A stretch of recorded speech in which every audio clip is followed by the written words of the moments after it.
আজকে আমি তোমাদের সাথে শেয়ার করব 3 মার্চের রিয়েল ব্রাইডের ফুল মেকআপ টিউটোরিয়াল। এই রিয়েল ব্রাইডের লুকটাকে তোমরা অনেক ভালোবাসা দিয়েছিলে, অনেক লাইক কমেন্ট করেছিলে, তাই আজকে আমি তোমাদের সাথে ফুল টিউটোরিয়ালটা শেয়ার করছি। ফার্স্টেই আমি ক্লায়েন্টের ফেসটাকে ভালো করে ক্লিন করে নিয়েছি। তারপরে আমি রিকর্ডের একটা হাইরোলনিক অ্যাসিড স্প্রে ইউজ করে নিয়েছি। তারপরে ময়শ্চারাইজার ইউজ করেছি আমি ম্যাকাডেমিয়ার ওয়াটার বেস ময়শ্চারাইজার। ক্লায়েন্টের স্কিনটা কম্বিনেশন স্কিন ছিল, তো তাই আমি 2 রকমের ময়শ্চারাইজার ইউজ করেছি, একটা ওয়াটার বেস আর একটা ক্রিম বেস। তারপরে আমি প্রাইমার ইউজ করে নিয়েছি অ্যাপ্লাইজার ম্যাজিক ড্রপ। তোমরা বুঝতেই পারছো 3 মার্চে কীভাবে গরম ছিল, তো সেটা মাথায় রেখেই আমি মেকআপটা করেছি যাতে মেকআপটা লং লাস্টিং থাকে। তো আমি স্কিনটাকে কারেক্টিং করে নিয়েছি অ্যাপ্লাইজার কারেক্টিং প্যালেট থেকে। তারপরে এখানে ফাউন্ডেশন ইউজ করেছি হুডা বিউটির। তো ফাউন্ডেশনের সাথে আমি অ্যাপ্লাইজার magic drop 2 to 3 drop use করে নিয়েছি মেকআপটাকে লং লাস্টিং রাখার জন্য। এই মেকআপটা তোমরা সামারেও করতে পারো, ভীষণ লং লাস্টিং হবে। তো দেখো আমি ফাউন্ডেশনটা কিভাবে অ্যাপ্লাই করছি। তারপরে ব্লেন্ড করে নিয়েছি ভালোভাবে। তোমাদেরকে আগেও বলেছি ব্লেন্ড করাটা মোস্ট ইম্পর্ট্যান্ট পার্ট। তো ব্লেন্ড যদি ঠিকঠাকভাবে না হয় তাহলে মেকআপটা কেকি লাগে। তারপরে দেখো এখানে আমি আন্ডার আইটা ভালো করে ব্লেন্ড করে নিয়ে তারপরে পাউডার ইউজ করেছি। এখানে আমি Laura Mercier loose powder use করে নিয়েছি, যেটা সামারের জন্য ভীষণ ভালো।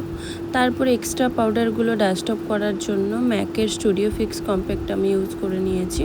এটা ভীষণ ভালো, তো মেকআপটাকেও লং লাস্টিং করে এবং একটা স্মুথ ফিনিশিং দেয়। তারপরে ফেসটাকে আমি কন্ট্রোল করে নিয়েছি পিএসসির একটা কন্ট্রোল প্যালেট থেকে। তারপরে ব্লাশ ইউজ করেছি মাই মেকআপ স্টোরের ব্লাশ প্যালেট থেকে। তো ব্লাশ আমি একেবারে খুব বেশি ইউজ করব না, প্রথমেই অল্প অল্প ইউজ করে তারপরে একটা ফিনিশিং দেব, দেখতে ভালো লাগে ভীষণ। তারপরে হাইলাইটার ইউজ করে নিয়েছি আমি ম্যাকের ও ডার্লিং।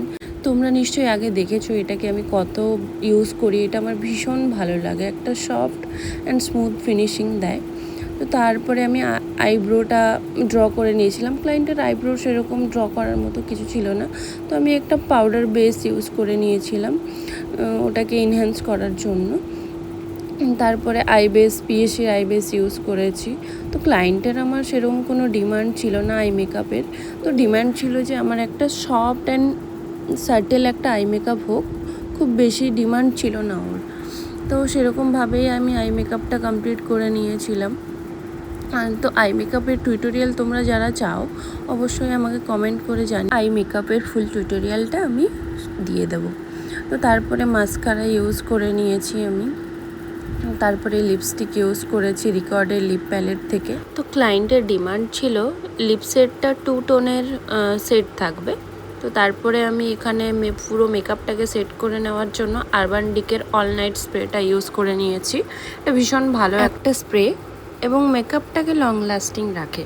তারপরে ক্লায়েন্টের ডিমান্ড ছিল কলকাতা এরকমভাবেই হবে, তো ক্লায়েন্টের ডিমান্ড অনুযায়ী কাজ করেছি আমি। অবশ্যই তোমরা কমেন্টে জানিও কেমন হয়েছে কাজটা। তো তোমরা যারা তোমাদের স্পেশাল দিনগুলোতে আমার কাছে এভাবেই সাজতে চাও অবশ্যই আমার সাথে যোগাযোগ করো, ক্যাপশানে আমি নাম্বারটা দিয়ে দিই। আমার কাজ ভালো লাগলে অবশ্যই পেজটিকে ফলো করে দিও। চলো টাটা, দেখা হচ্ছে পরের ভিডিওতে, সবাই ভালো থেকো।